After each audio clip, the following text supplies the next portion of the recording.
Dear students, Assalamu alaikum. This is Matiullah Hatak teaching English.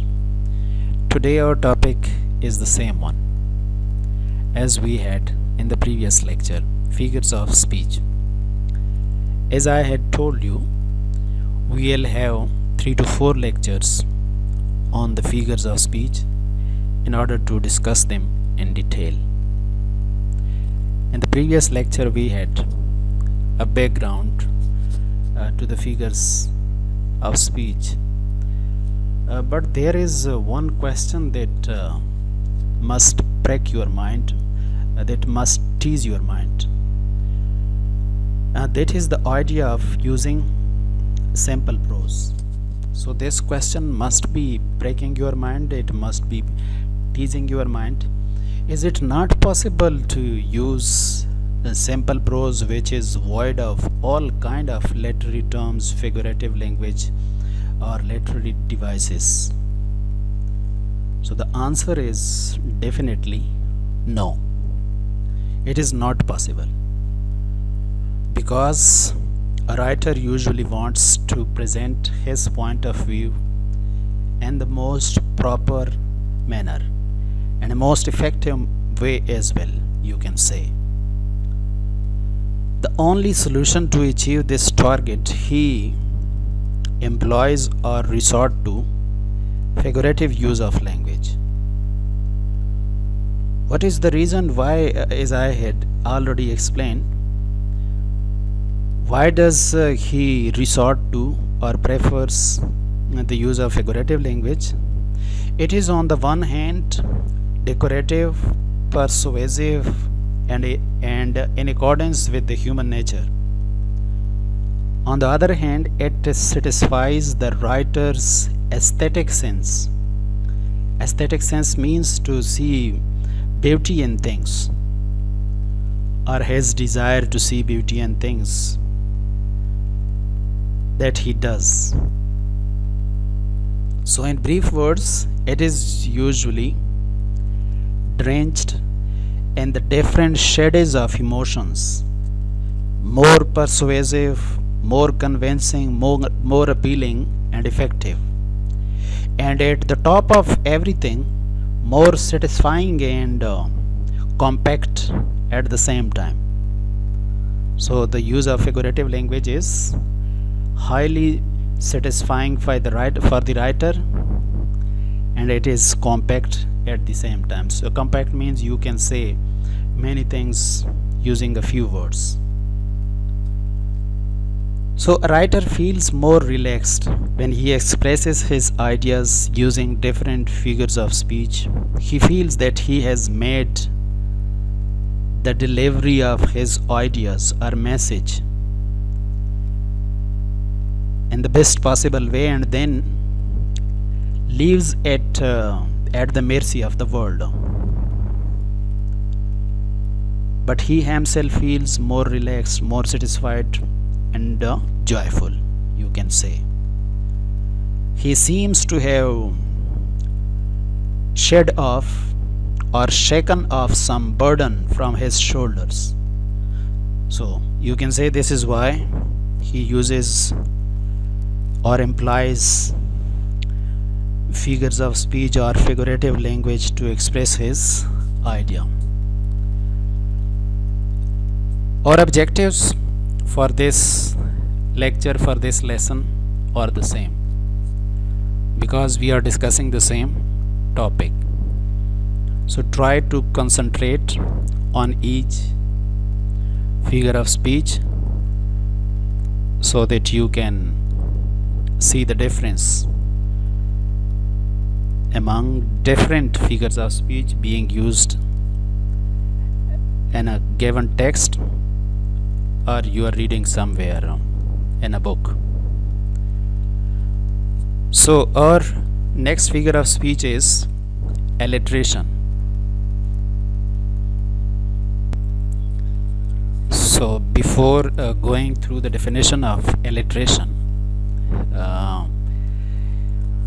one thing you must hear about this, that it is frequently used in different texts and it is very easy to identify in a sentence, because you can easily and you can immediately point out the repetition of sounds and adjacent words when they are used. So alliteration is the repetition of sounds and adjacent words. This is the simplest possible definition. Repetition of sounds, similar sounds, and adjacent words to create rhythm in a sentence or a verse or a line of poetry. किसी poetry में क्या करते हैं, जो adjacent words होते हैं, close words होते हैं, एक दूसरे के साथ साथ जो वर्ड्स होते हैं उनके जो बिगनिंग वाले साउंड्स होते हैं वो एक जैसे होते हैं, जिसकी वजह से उस सेंटेंस में हम क्या क्रिएट कर सकते हैं, उसमें सिंगुलरिटी ऐड कर सकते हैं, प्लेजेंटनेस ऐड कर सकते हैं, उसमें रिदम जो है वो ऐड कर सकते हैं. इसको फिर एलिट्रेशन कहते हैं. So let us now see the definition. One of the literary devices that you will see very frequently in writing is alliteration. This literary device is used to aid rhythm by the use of repeated sounds. So, by the use of repeated sounds at the beginning of adjacent words. Repeated sounds, keep these words in mind. Repeated sounds at the beginnings of adjacent words are words which are really close to one another. Adjacent words means words which are very close to one another in a sentence. Let us see the example. Look at some of the examples how alliteration works. The callous cat clawed at the cow continually. So adjacent words, callous cat claw at the cow continually. You can see adjacent words, callous cat clawed cow continually, and the beginning sound is the same repeatedly. Caw, caw, caw, caw, caw. So alliteration means a repetition of sounds in adjacent words to create rhythm in that sentence or line of poetry. The next example, she sells seashells by the seashore. So the very first sound, she sells, seashell, seashore. So these are the repeated sounds in adjacent words in order to create a rhythm in this sentence. The next one, big bears bawl brashly through the bush. Beg, so beg, beg, ba, ba. These are repeated sounds in adjacent words and we call it alliteration. So these are examples of alliteration. Whenever you are given such a sentence, you must be able to identify alliteration in that kind of sentence. The next figure of speech is synecdoche. Synecdoche may be defined as to use a part to mean the whole. To use a part to mean the whole. बजाय इसके कि हम क्या करें, उस पूरी चीज़ का नाम लें, हम क्या करते हैं, उसकी किसी एक हिस्से का नाम लेते हैं और उस एक हिस्से का जो नाम लेते हैं तो उससे वो पूरी चीज़ जो है वो मतलब होता है हमारा. फॉर एग्ज़ाम्पल, जब हम कहते हैं द किंग विल विजिट और कंट्री टुडे, सो बजाय इसके कि हम कहें कि द किंग, हम क्या कहें, सिर्फ उस किंग के एक उसकी किंगशिप के किसी एक फीचर की तरफ हम इशारा करें और उससे हमारा वो किंग मतलब हो. So a part is used to mean the whole. A part means, for example, हम कहते हैं the crown will visit our country today. So crown is that a cape that he wears, and that is called crown. So it is used as a symbol to mean the whole kingship. So this is the example of synecdoche, in which we use a part to mean the whole. या हम ये कहते हैं, for example, we say that all human beings have the right to have a peaceful life. All human beings have the right to lead a peaceful life. बजाय इसके कि हम human beings कहें, हम क्या कहें, हम सिर्फ उसकी किसी एक पार्ट की तरफ इशारा करें, हम कहें all the flesh. Flesh means the part upon his bones, गोश्त को कहते हैं. All the flesh have the right to lead a peaceful life. So this is the example of synecdoche, when you are using a part to mean the whole. Let us see the definition. Synecdoche is a literary device which uses a part of something to refer to the whole. It is used to give a more descriptive picture of what is going on. Let us look at some examples of synecdoche being used. For example, we say my brother had a big win on the lottery, and his first priority was to buy some new wheels. Now wheels is a part of the whole. It is the part of the whole. And what is the whole? The whole is a car. So he wins a lottery, the brother wins a lottery, and his first priority is to buy some new wheels. New wheels refers to it is a part which means the whole. The whole means car. So in this example, new wheels is used to make reference to a car. He has won lottery, and his first priority is to buy some new wheels. So the office was full of black suits. So black suits means they were in formal dress. Some discussion was going on. So black suits here refers to men in powers, men in authority. The office was full of black suits, all there to make an executive decision. In this case, the phrase black suits is used to talk about businessmen or men in authority. So black suit is an example of synecdoche. A part is used to mean the whole, is called synecdoche. The next figure of speech is antithesis. Antithesis.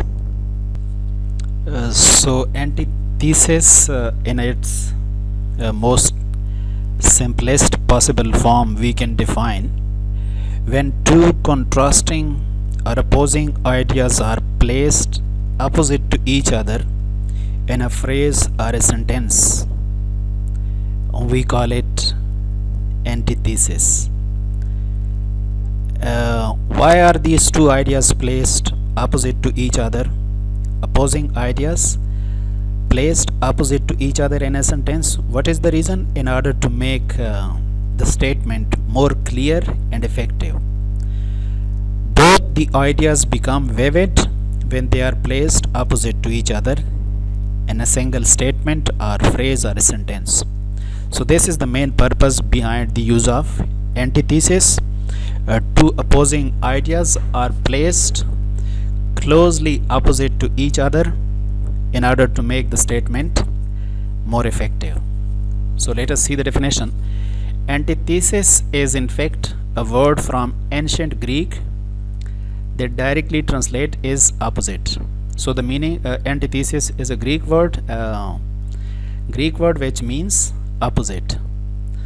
When we talk about antithesis in English, language, we are referring to a phrase that contains two contrasting ideas. So a phrase or a sentence or a statement that contains two contrasting ideas, we call it antithesis. Antithesis is used to express opposing ideas in a more vivid fashion.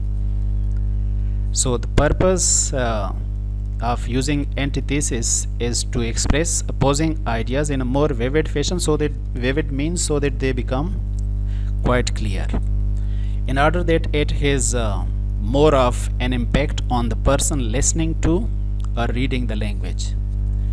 So antithesis used in figures of speech might sound something like the famous phrase made by Neil Armstrong, so the scientist who landed on the moon, and he said that that's one small step for man and one giant leap for mankind. So in this statement, in this sentence, small step and giant leap, they are two opposite ideas, and they are placed in this sentence. So this is an example of antithesis. Why does he use antithesis? Because he wants to highlight, to make it quite clear, to make it vivid, that it is a small step for a man but a giant leap for mankind. So both these ideas have become quite clear, quite vivid, and we can understand the importance of the two ideas, that it is a small step for a man but a giant leap for humanity. The small step and giant leap are the antithesis because they are the direct opposite of each other and yet contrast in the sentence. Another example, it can be seen in the speech by Martin Luther King Jr. when he says that I hope that one day my children, 4 little children, will be judged not by the skin color but by the content of character.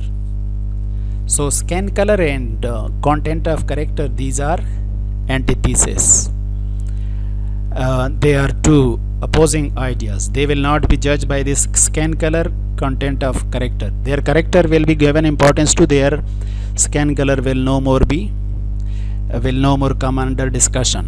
What color or what caste he has, it will no more be discussed. What will be of importance in the future, his character or their character.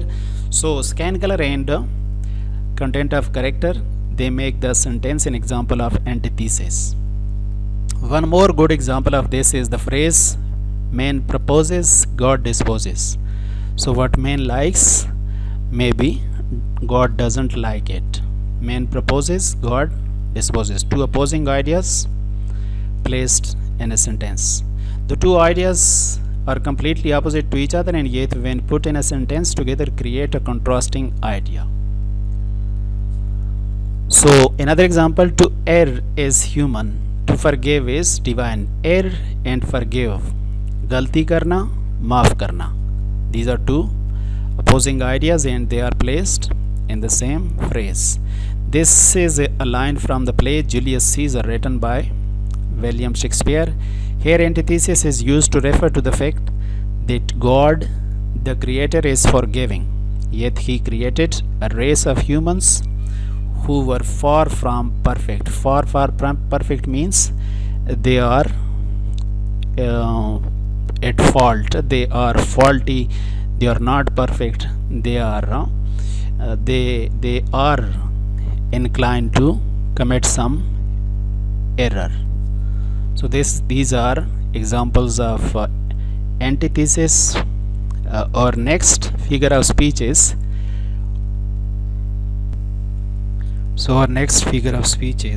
oxymoron.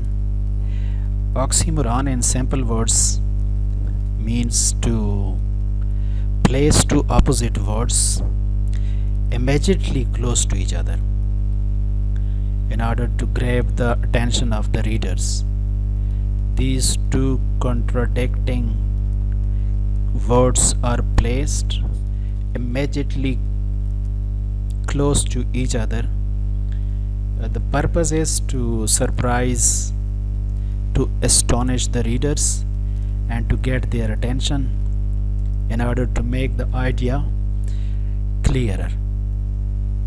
So you must not get confused in the use of two figures of speech, antithesis and oxymoron.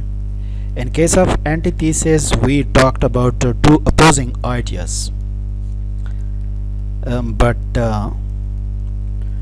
two opposing ideas placed opposite to each other.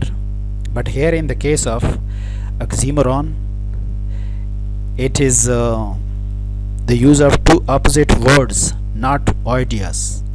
These are two opposite words you will see in the examples, which are placed adjacent to each other to make the idea more appealing, more vivid, more attractive to the readers.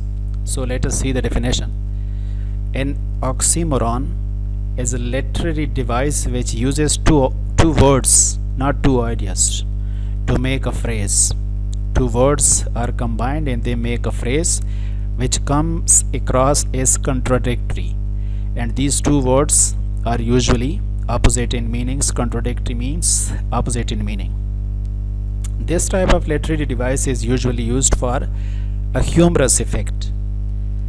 A humorous effect means it creates a kind of humor, surprises, makes us laugh at the idea that how is it possible, as we will see in the examples, but also in order to put an emphasis on what is being said. One purpose is to create a humorous effect, and the other is to put emphasis, to highlight what is being said by grabbing the reader's attention with the contradiction.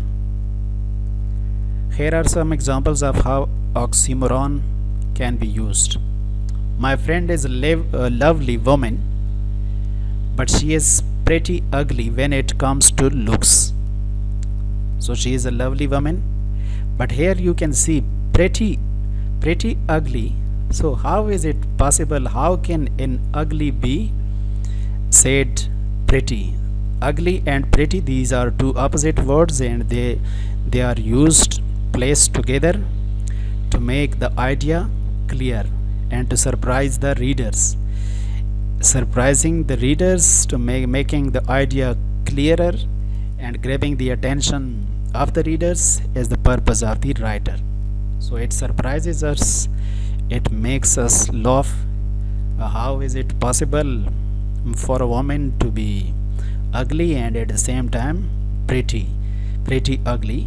But you can see here the importance has been highlighted, that she is extremely ugly when it comes to looks. There was attention in the second example. There was attention in the room and nobody spoke. There was a deafening silence as I waited for someone to say something. So deafening silence, how is it possible for a silence to be deafening? Deafening and silence are two opposite words. Deafening is used to highlight silence, and silence is used to highlight deafening. So deafening silence, how silence can be deafening? So deafening silence is an example of oxymoron. It makes us surprise, it makes us laugh. We say how surprising it is that silence is deafening. But this is, you can see, writers use in their writing. So the teacher said to the students that this cruel kindness will be remembered by you one day. So cruel kindness, how kindness can be cruel? How kindness can be cruel? So these are two opposite words, kind and cruel. Opposite words are placed close to each other in order to highlight the idea. So this is how oxymoron is used. It is different from antithesis, where two opposite ideas, man proposes, God disposes. a small step, giant leap, and so on. Scan color and content of character. Here you can see these are two opposing ideas, but in the case of oxymoron, they are two opposite words placed close to each other. Our next figure of speech is our next figure of speech is called hyperbole. You cannot pronounce it because it is a Greek word which is translated in English, which means excess, to go to the excess and saying something. You cannot say hyperbole. It is not hyperbole, it is hyperbole. Hyperbole means to go to the excess and say something. So it means in simple words, overstatement or exaggeration. To exaggerate something, to give an overstatement about something. For example, you say my bag is as heavy as a rock. You say my bag is as heavy as a rock. So you actually do not mean that your bag is full of rocks. Actually what you mean to say that it is very heavy, but you do not say it in simple prose because you want to highlight it, because you want to give importance to the bag being very heavy. That's why you say my bag is as heavy as a rock. So hyperbole is in the Greek language translate to excess. It means excess, and that is what it does. It exaggerates. This is a very commonly used literary device which you are likely to come across in many texts. So you will see it in many texts when reading. It is the use of a statement which is not meant to be taken in its literal or exact meaning or sense by the reader. So you are not supposed to take the statement in its exact or literal meaning. It is used to emphasize something and to exaggerate something in order to make it highlight the importance.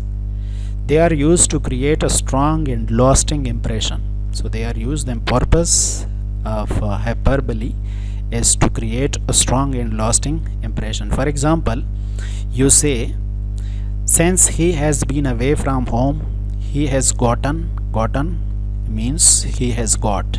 So this is the old form which are less used these days. More commonly it is used as got. He has gotten as thin as a toothpick. So as thin as a toothpick, and this is, you can say as an example of hyperbole. Actually he has not grown as thin as a toothpick. This is only to emphasize, to highlight that he has become very weak.